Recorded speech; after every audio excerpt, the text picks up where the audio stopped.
প্রযোজক সামনে দেন উপরুটান আর উপরুটান honourable guest হয়েছেন।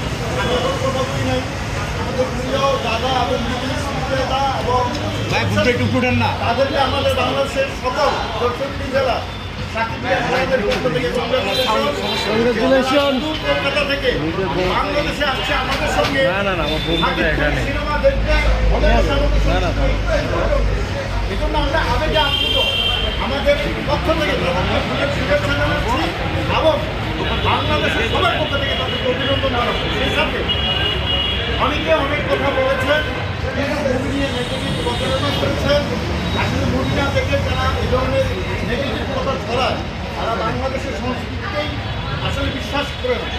আর বাংলাদেশের বর্তমান সংস্কৃতি বড় প্ল্যাটফর্ম হলো চলচ্চিত্র। এই চলচ্চিত্রের মানুষগুলো জীবন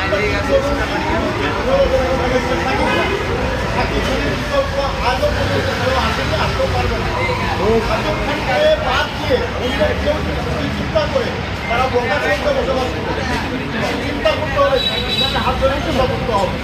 তো আমরা চাই যে আগামী দিনের বাংলাদেশ, আগামী দিনের সংস্কৃতি নতুন বাংলাদেশ এসেছে। জুলাই গণঅভ্যুত্থানের পরে নতুন সংস্কৃতির আবির্ভাব হোক, যেটা সাকিবের মাধ্যম হোক এবং চলচ্চিত্রে একটা আমূল পরিবর্তন আসুক। শিরিন আপাদের মতো যারা নারী প্রযোজক চ্যালেঞ্জ পেয়েছেন, এর আগে আমরা বরবাদ দেখেছি তিনিও নারী প্রযোজক ছিলেন, তারা যে চ্যালেঞ্জ গ্রহণ করছেন এটা বাংলাদেশের জন্য একটা অন্যরকম মাইল ফলক ইতিহাস হয়ে থাকবে। সে বরবাদের পরে প্রিন্স একটা বিগ বাজেটের মুভি হচ্ছে এবং এই প্রিন্স ইতিহাস ব্রেক করবে আশা করি।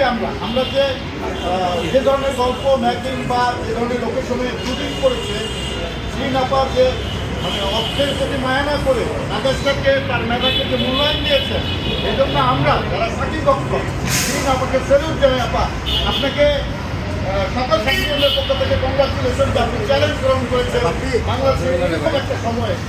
এইটুকুই বলার আর কি। আপনাদেরকে অসংখ্য ধন্যবাদ। সাংবাদিক ভাইরা আপনার সবসময় পাশে ছিলেন, সাকিব ভাই পাশে থাকবেন এবং সাকিব ভাই সিনেমাকে এগিয়ে নিতে হবে।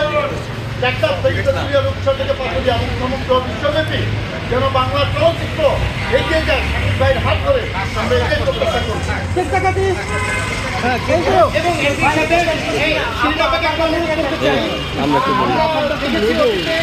সাকিবের সাথে যারা কাজ করে সেই প্রযোজকগুলো কিন্তু অন্য হিরোদের সাথে কাজ করে, এটা স্বাভাবিক বিষয়। কিন্তু যখন কাজ করার পরে যখন কাজ হয় তখন সেই সাকিব খান হয়ে যায়।